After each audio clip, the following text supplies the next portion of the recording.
Father ഷോക്സിൻ്റെ പുതിയൊരു എപ്പിസോഡിലേക്ക് എല്ലാവർക്കും സ്വാഗതം. 2022 ഇറങ്ങിയ ഒരു സിനിമയുണ്ട്, ഇറങ്ങിയത് ഒരു കന്നഡ സിനിമ. അതിൻ്റെ അടുത്ത ഭാഗം, രണ്ടാം ഭാഗത്തിന് വേണ്ടിയിട്ട് പാൻ ഇന്ത്യൻ ലെവലിൽ മൊത്തത്തിൽ എല്ലാവരും കാത്തിരിക്കുകയാണ്. അത് ഇന്നാണ് October 2 Kantara chapter 1 release. Chapter 1 എന്ന് എഴുതിയപ്പോഴേ എനിക്ക് ഡൗട്ട് ഉണ്ടായിരുന്നു, അതിലേക്ക് ഞാൻ ലാസ്റ്റ് വരാം. അങ്ങനെ സിനിമയ്ക്ക് പോയി.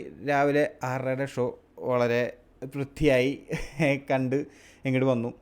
സിനിമയെക്കുറിച്ച് ഫസ്റ്റ്ലി ഷോർട്ടായിട്ട് പറയുകയാണെങ്കിൽ, ഓസം മൂവി, അടിപൊളി മൂവി, ബോക്സ് ഓഫീസ് നിന്ന് കത്തും. ആ ലെവലിലായിട്ടാണ് ഉണ്ടാക്കി വെച്ചത്. ഞാൻ പറഞ്ഞാൽ ഇതിൽ ഏറ്റവും ഇമ്പാക്റ്റ് ഉണ്ടാക്കിയത് ഈ ആർട്ട് വർക്ക് ടീമാണ്. ഇതൊരു ഫ്ലാഷ് ബാക്കാണ്. അതുകൊണ്ട് തന്നെ അതിലൊരു നമുക്ക് കാണുമ്പോൾ ഒരു പഴയ കാല ഒരു ഫീലിലേക്ക് അവർ കൊണ്ടുവന്നിട്ടുണ്ട്. പിന്നെ അഫ്കോഴ്സ് ഋഷഭ് ഷെട്ടി, മാൻ, എന്താ അഭിനയമായി, രക്ഷയില്ലാത്ത അഭിനയം. നമ്മൾ ഓൾറെഡി കാന്താര ഫസ്റ്റിൽ കണ്ടതാണ് ആളുടെ ഒരു പെർഫോമൻസ്. ഇത് അതുക്കും മേലെ അത് ഇങ്ങനെയാണ് സിനിമ എടുക്കുക. അതായത് ഒരു സിനിമയുടെ രണ്ടാം ഭാഗം വരുമ്പോൾ വീണ്ടും നമ്മൾ അമിത പ്രതീക്ഷ എന്തായാലും ഉണ്ടാവും. കാരണം ഒന്നാം ഭാഗം നന്നായി കഴിഞ്ഞാൽ രണ്ടാം ഭാഗത്തിൽ അമിത പ്രതീക്ഷ ഷുവർ ഷോട്ടാണ്.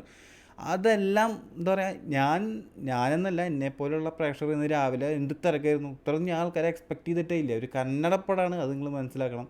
ഈ ഒരു പടത്തിന് ഇത്രയും തിരക്കുണ്ട്, ഇത്രയും പ്രതീക്ഷ വെച്ച, അമിത പ്രതീക്ഷ വെച്ച ആൾക്കാർ വന്നിട്ടുണ്ടെങ്കിൽ അവരെ സാറ്റിസ്ഫൈ ചെയ്ത് വിടുന്ന രീതിയിലാണ് സിനിമ ഉണ്ടാക്കിയാണ്. എൻ്റെ മോനെ visuals, VFX, background musics, performance, ഏത് ലെവലിൽ നോക്കിയാലും ഇറ്റ്സ് സൂപ്പർബ്. എനിക്ക് ഇതിൽ ഫസ്റ്റ് ഹാഫിൽ ചെറിയൊരു ലാഗ് അനുഭവപ്പെട്ടു. അത് എന്തോ ആ ഒരു കഥ ബിൽഡ് ചെയ്ത് വരണതിൻ്റെ ഒരു ചെറിയൊരു കറക്കുണ്ട്.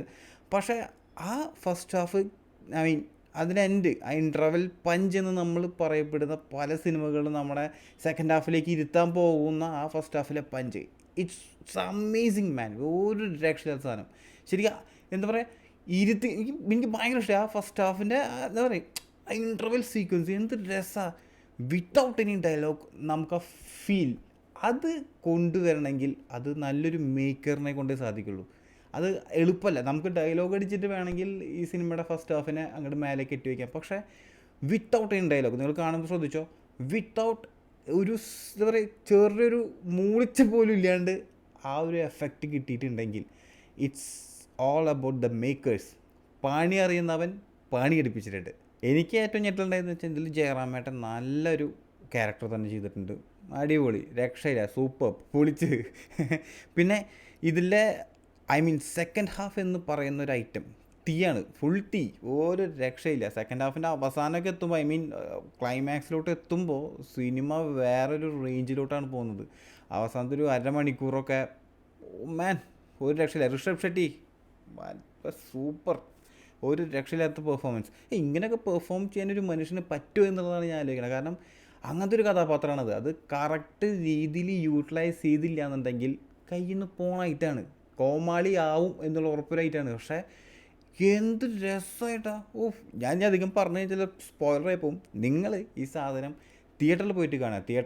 ഈ തിയേറ്റർ എഫക്റ്റ് എന്ന് പറഞ്ഞ സാധനം ഉണ്ടല്ലോ, തിയേറ്റർ റെസ്പോൺസ്, അല്ലെങ്കിൽ തിയേറ്ററിൽ നിന്ന് കാണുന്ന ആ എൻവയോൺമെൻറ്റ് എല്ലാം നോക്കിയിട്ട് നിങ്ങൾ ഈ കാന്താരയ്ക്ക് ഇത് ബോക്സ് ഓഫീസ് ടിക്കറ്റ് കിട്ടുമോ എന്നുള്ളത് എനിക്കറിയില്ല. ഇത് മിക്കവാറും ബോക്സ് ഓഫീസ് കത്താനുള്ളൊരു ഐറ്റം ഇതിലുണ്ട്. എനിവേ ഒരു രക്ഷയില്ല. എനിക്ക് ഇഷ്ടപ്പെട്ടു, തകർത്തു, ഒരു രക്ഷയില്ല. ഞാൻ പറഞ്ഞാൽ ആ ഫസ്റ്റ് ഹാഫിലത്തെ ആ ഒരു ചെറിയൊരു ലാഗ് ഒഴിച്ച് എനിക്ക് പടം സൂപ്പർ, ഒരു രക്ഷയില്ല. വിഷ്വൽസൊക്കെ എന്നല്ലോ, BGM, നമ്മുടെ മറ്റേ വരാഹരൂപം, അത് ഇതിലുണ്ട്. നല്ല രസമായിട്ട് എടുത്തിട്ടുണ്ട്, ഒരു രക്ഷയില്ല. ക്ലൈമാക്സ് അവസാനത്തിൽ 1.5 മണിക്കൂറല്ലോ, നിങ്ങൾ അത് മാത്രം കണ്ടാൽ മതി. കൊടുത്ത പൈസ മുതല. എൻ്റെ അമ്മ എന്നോ പെർഫോമൻസാണ്, ഒരു രക്ഷയില്ല. ഇനി ചാപ്റ്റർ 1 കാര്യം ഞാൻ നേരത്തെ പറഞ്ഞില്ലേ, ഇനി നമുക്ക് ചാപ്റ്റർ 1 എഴുതിയാൽ നമ്മൾ അപ്പം മൈൻഡിൽ വെക്കണം ചാപ്റ്റർ 2 ഉണ്ടാവും എന്നുള്ളത്. യെസ്, അവർ അതും അനൗൺസ് ചെയ്തിട്ടുണ്ട്. So we are waiting for the next chapter. Picture അബീബി ബാക്കി ഹെ മേരെ ദോസ്ത്. അപ്പം ഇനി അടുത്ത വീഡിയോയിൽ കാണാം. അടുത്ത വീഡിയോയിൽ കാണുമായിരിക്കും.